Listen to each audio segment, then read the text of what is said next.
ব্ৰাহ্মণ মানুহ অলপ ভাল পাকচোন ডেকা ডাঙৰীয়া কাৰণে তেওঁ এটা নাম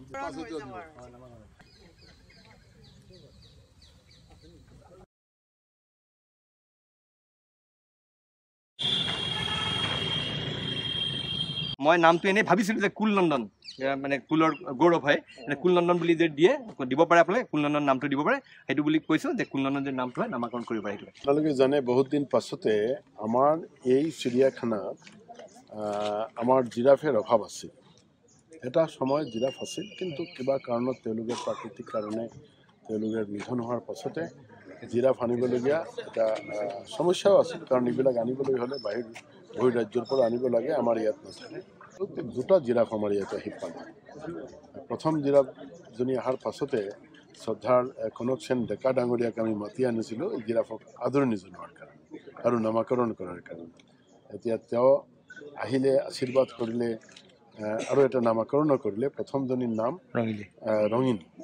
ৰঙিলী আজি আমি আমাৰ আৰু এজন প্ৰকৃতি প্ৰেমী আৰু খেলপ্ৰেমী আমাৰ সংবাদ জগতেৰ এক শিৰোনাম দখল কৰে থাকা এজন ডাঙৰ সাংবাদিক আৰ প্ৰকৃতিপ্ৰেমী মানুষ আমাৰ প্ৰণয় বৰদলৈ ডাঙৰীয়াকে আমি প্ৰধান অতিথি মাতি আনিছিলোঁ তেওঁ ইয়াতে আজি এই দ্বিতীয়গৰাকী যিজন আহিলে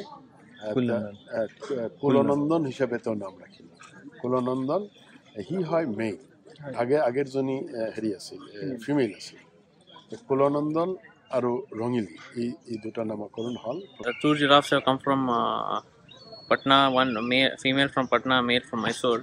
So the last giraffe was in 2011 and it was very big demand from people, like people wanted to see giraffe here.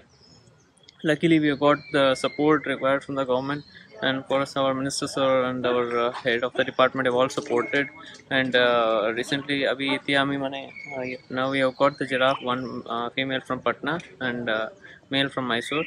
So they've all reached yesterday, and we're all very happy. After 8 years the giraffe have come to our zoo.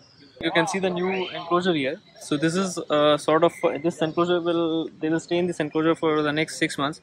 So after that there will be extension of this part, so more than 3 times this area, and this will convert into a African habitat where we will house these 3 species together: giraffe, zebra and ostrich. So ostrich we are getting from Chennai Zoo. We already have one, we will be getting more from Chennai Zoo.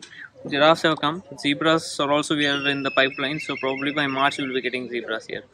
Basically, like, we want to make it an habitat concept zoo where we don't want to keep species separately. Even the species will also not be they will also get bored. So basically they want, when we keep the 3 species together in a very big space, they also feel it's a natural place where and these 3 species are generally found together in the wild.